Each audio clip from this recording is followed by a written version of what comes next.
পরমদয়াল শ্রী শ্রী ঠাকুরের রাঙারাতুল চরণে এতক্ষণ যারা নামামৃত সুধা পান করলেন, তাদের মানব জীবন শ্রেষ্ঠ জীবনের একমাত্র উদ্দেশ্য ঈশ্বর প্রাপ্তি।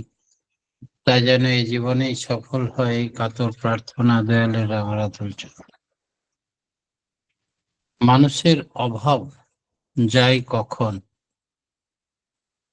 ঠাকুর বললেন, ভাবির সাথে ভাবনা করলে অভাব কিরে যায়, ডাইনি অভাব পদে পদে রক্ত চুষে খায়।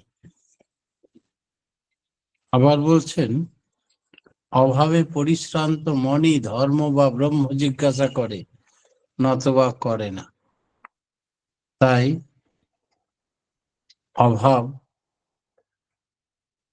যখন মন পরিশ্রান্ত, তখনই শেষে ব্রহ্ম জিজ্ঞাসা হয়। আর ব্রহ্ম জিজ্ঞাসা হয়ে ভাবির সঙ্গে ভাব বা প্রেম জন্মে গেলে তখন আর কোনো অভাব থাকে না। সব চাওয়া পাওয়া, জানা অজানা সব সমস্যার সুষ্ঠু সমাধান হয়। তাই মানুষের সব প্রশ্নের উত্তর নিজে নিজেই পাওয়া যায়। শুধুমাত্র তার সঙ্গে ভাবির সঙ্গে ভাব করতে হবে, তাহলে ভাবের অভাব না থাকলে বস্তু জগতের আর কোনো অভাব থাকে না। ভাব ভরা হৃদয়ে কখনো অভাব থাকে না, অভাবের বোধই আসে না। তার কথা মতো চললে, তার রকমে বললে সবটার মধ্যে দিয়ে ভাব ফুটে ওঠে। চৈতন্যদেব সারা জীবন ধরে পরমপিতার জন্য কেঁদেছিলেন, ইষ্টের জন্য, ভগবানের জন্য। দুটো জিনিস আছে, ভাবে ভরে থাকা, তার মধ্যে বিরহ থাকে, আবার মিলনও থাকে। দুটো দিয়েই ভরা থাকে হৃদয়। সে বিরহের কষ্ট ছাড়তে চায় না। তাই চৈতন্য মহাপ্রভু মিলনের মধ্যে বিরহের বেদনাকে বুকে নিয়ে আনন্দ অশ্রুতে ভেসেতে থাকতেন, আর পরমানন্দে এই বিরহ বেদনা ভোগ করতেন।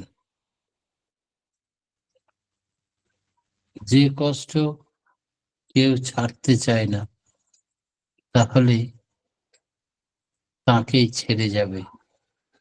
সেই বিরহ বেদনার কষ্ট নিয়ে আনন্দ উপলব্ধি হয়। আত্মসমাহিত অবস্থা, এতে কষ্টেও দুঃখ আনন্দ উপভোগ হয়। তাই ক্লেশ ও সুখপ্রিয়তা বলা হয়। ঈশ্বরের জন্য যখন কষ্ট হয়, তার মধ্যে সুখ পাওয়া যায়। বিষ অমৃতের একত্রে মিলন, ফিলোসফি অফ লাভ, ভালোবাসার দর্শন। বৈষ্ণব শাস্ত্রে যেমন পরিস্ফুট, এমন খুব কম দেখা যায়। কবিরের দোহায় বলা আছে, বিরহেরই অগ্নিতাপে দগ্ধে মরে যারা, তাদেরই মন পূর্ণেতে রয় স্থির। কি অপূর্ব কথা! বিরহের অগ্নিতাপে দগ্ধে মরে যারা, তাদেরই মন পূর্ণেতে রয় স্থির। একধারে বিরহ বেদনা আগুনের মতো তাপে জ্বলে যাচ্ছে, আর তাতেই পূর্ণে বিরাজ করেন তারা, মন তাদের পূর্ণতে বিরাজ করে।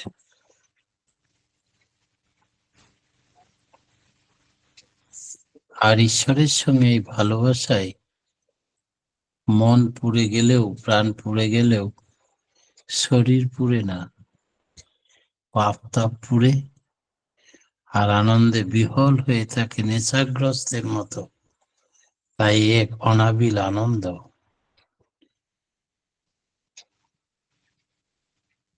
একটা গান আছে না, ভালোবাসা পুরাই যেমন পড়ে না তো অঙ্গ, এ কেমন রঙ্গ জাদু, এ কেমন রঙ্গ। তাই ভক্তই এই রঙ্গ অনুভব করতে পারে। আমরা রাম নাম বলে থাকি, রাম নামের মহিমা অনেক শুনেছি, রামায়ণ গান শুনতে যাই। রাম নাম কি আসলে সদ্গুরু যা দেন সেই প্রদত্ত নামকেই রাম নাম বলা হয়? বাইবেলে আছে নিউ নেমের কথা, নতুন নাম যখন আমি নিয়ে আসব, তখন আমার নতুন নাম যারা গ্রহণ করবে, এই নতুন নামের টিকিট যার কাছে থাকবে তারা উদ্ধার হবে। এই নতুন নামটা আর কিছু নয়। যখন যুগে যুগে যুগ অবতার হিসেবে তিনি নতুন নাম ধরে অবতীর্ণ হন, তখন সেই সদ্গুরুর নাম, সদ্গুরু প্রদত্তকে নামকেই বলা হয় নিউ নেম। সদ্গুরু মানে কি? যিনি বাঁচা বেড়ার বিধি জানেন এবং বিধান দেন, তিনি সদ্গুরু। ব্রহ্মবিদ ব্রহ্মৈব ভবতি, যিনি ব্রহ্মকে জানেন তিনি ব্রহ্ম। কেমন করে বোঝা যাবে যে একজন অস্তিত্বের বিধি কে জানেন? সাক্ষাৎ সঞ্জয়তে শ্রদ্ধা, শ্রদ্ধা দৃষ্টি শুদ্ধতা, দৃষ্টি শুদ্ধতার হি বিশ্বাস, বিশ্বাসাৎ নির্বিচারতা, নির্বিচারাৎ ভবেৎ প্রেম, প্রেমেশ্চারাৎ আত্মসমর্পণম। সদ্গুরুর সঙ্গ করলে আসে শ্রদ্ধা, শ্রদ্ধা থেকে আসে দৃষ্টি শুদ্ধতা, দৃষ্টি শুদ্ধতা থেকে আসে বিশ্বাস, বিশ্বাস থেকে আসে নির্বিচারতা, নির্বিচারতা থেকে আসে প্রেম, প্রেম থেকে আসে আত্মসমর্পণ। সেই জন্যই সদ্গুরুর সঙ্গ করতে হয়। সদ্গুরুর অবর্তমানে তার স্থলাভিষিক্ত আচার্য দেবের সঙ্গ করতে হয়। তাতে কি লাভ হবে? না তো সঙ্গ করলে, সদ্গুরুর সঙ্গ করলে বা আচার্যের সঙ্গ করলে আসে শ্রদ্ধা, সঙ্গ করা থেকে আসে শ্রদ্ধা, শ্রদ্ধা থেকে দৃষ্টি শুদ্ধ হয়, দৃষ্টি শুদ্ধ থেকে আসে বিশ্বাস, আর বিশ্বাস থেকে আসে নির্বিচারতা, আর নির্বিচারতা থেকে আসে প্রেম, আর প্রেম থেকে আসে আত্মসমর্পণ। এই জন্যে সদ্গুরুর বা আচার্যের সঙ্গ অবশ্যম্ভাবী।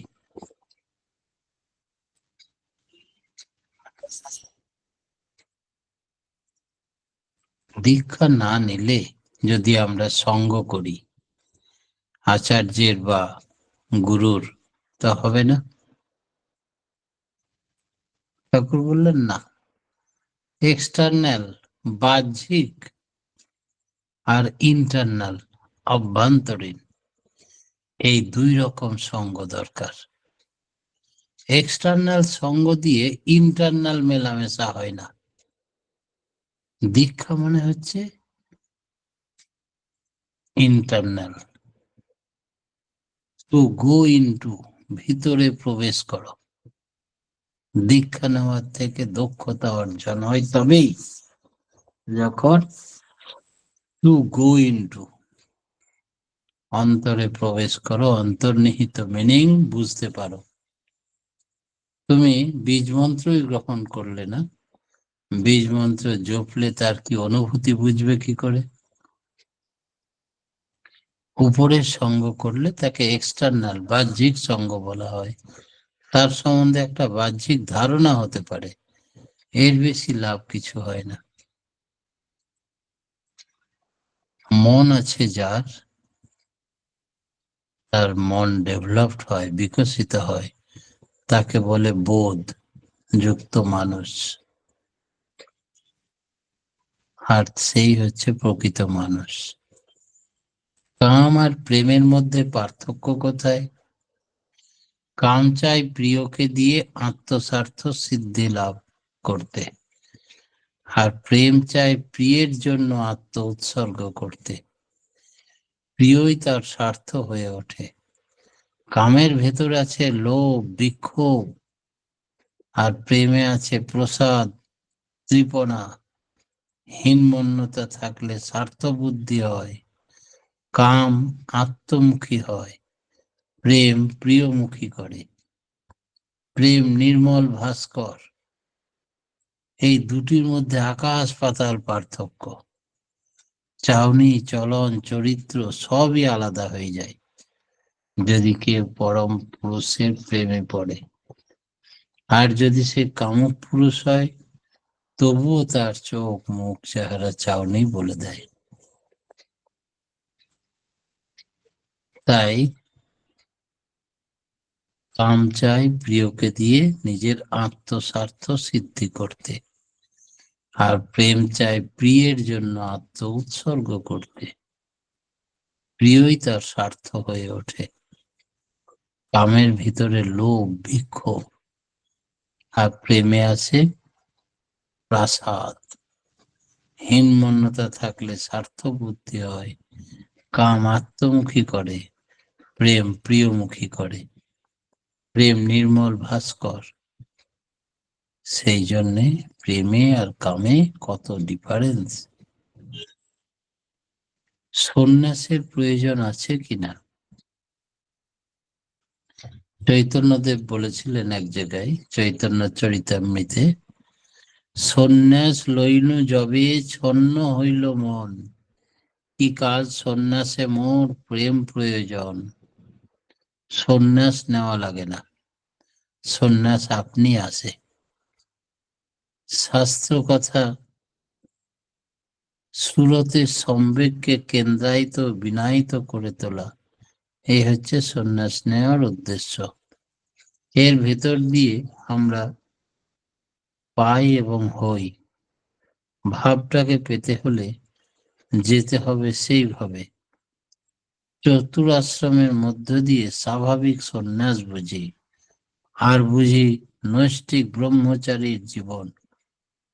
তারা হয়তো গুরুকে ছেড়ে যেতেই চায় না।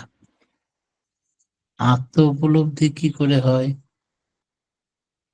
আমি তাকে ফুলফিল করতে চাই, পরিপূরণ করতে চাই।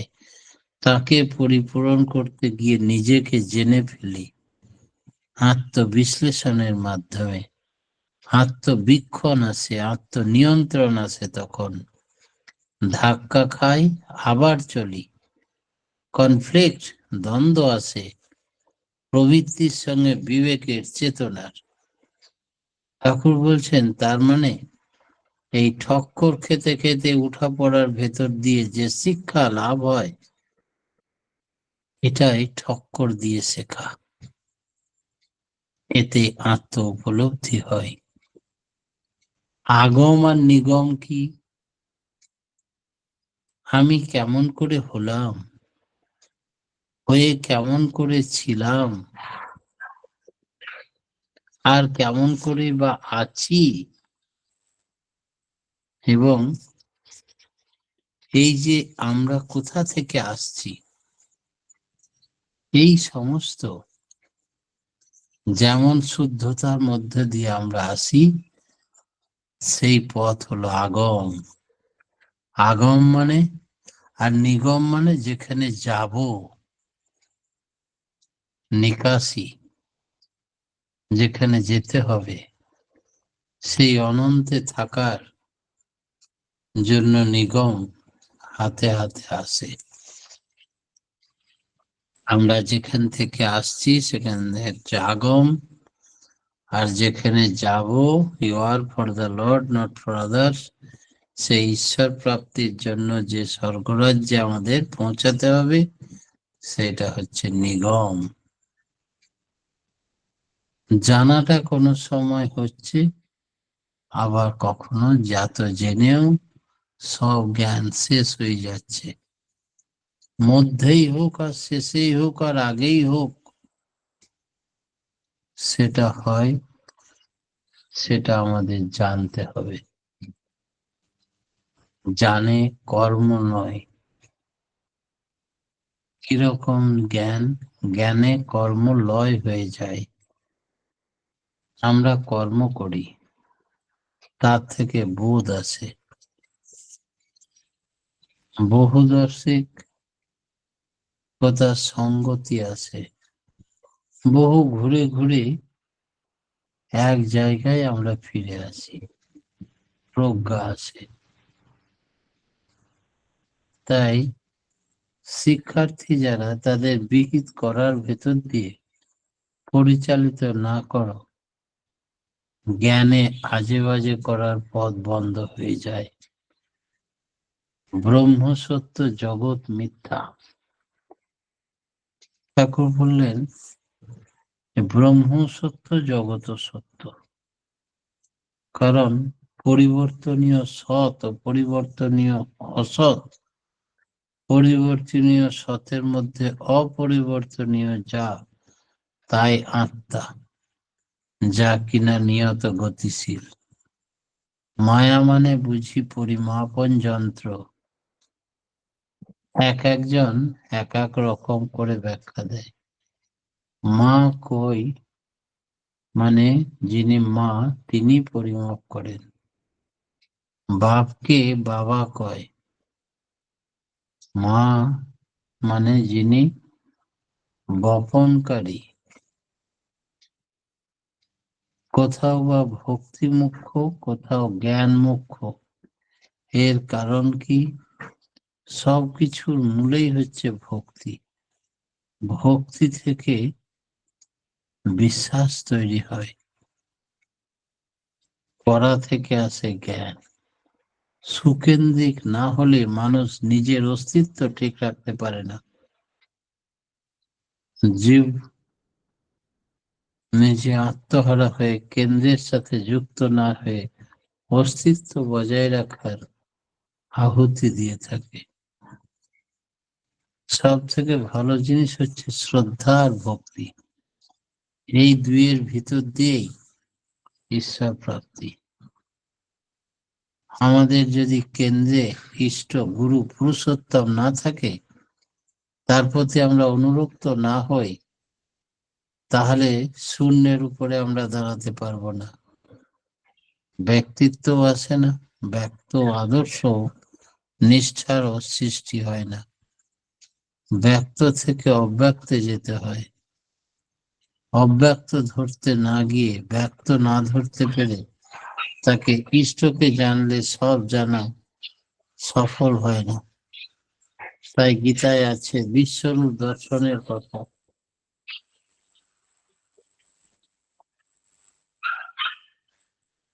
শুধু পূর্ণ বলে ছেড়ে দিলে হবে না। পূর্ণ, অপূর্ণ, পূর্ণাপূর্ণ যা সব মিলে তিনি। পূর্ণরও খণ্ড আছে, সেটাও পূর্ণ।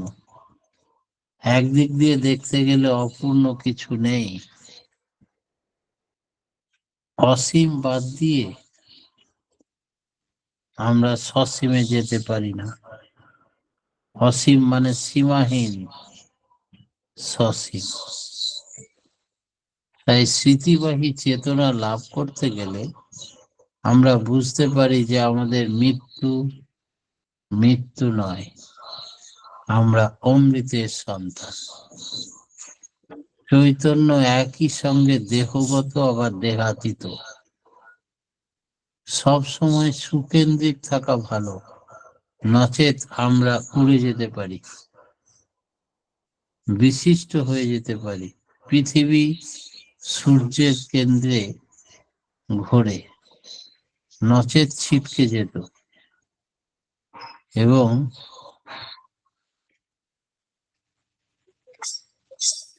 উৎপাদন হতে পারত।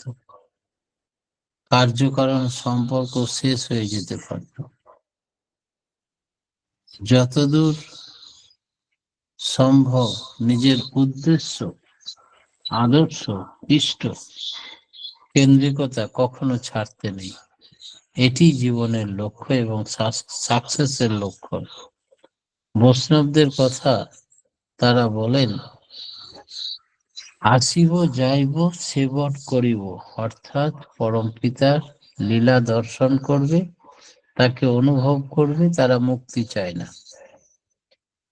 লীলা মানে আলিঙ্গন আর গ্রহণ, এতেই তারা আনন্দ পায়।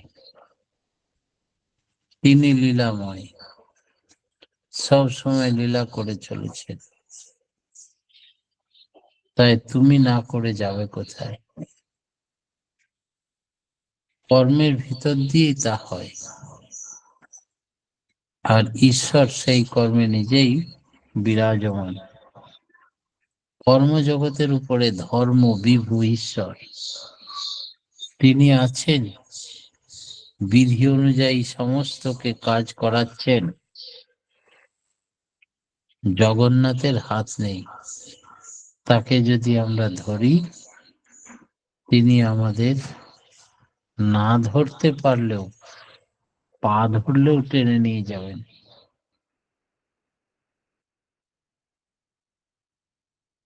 तुम जैसा राम को तैसा तुमको राम, दाहिने जाओ तो दाहिन, बामे जाओ तो बाम।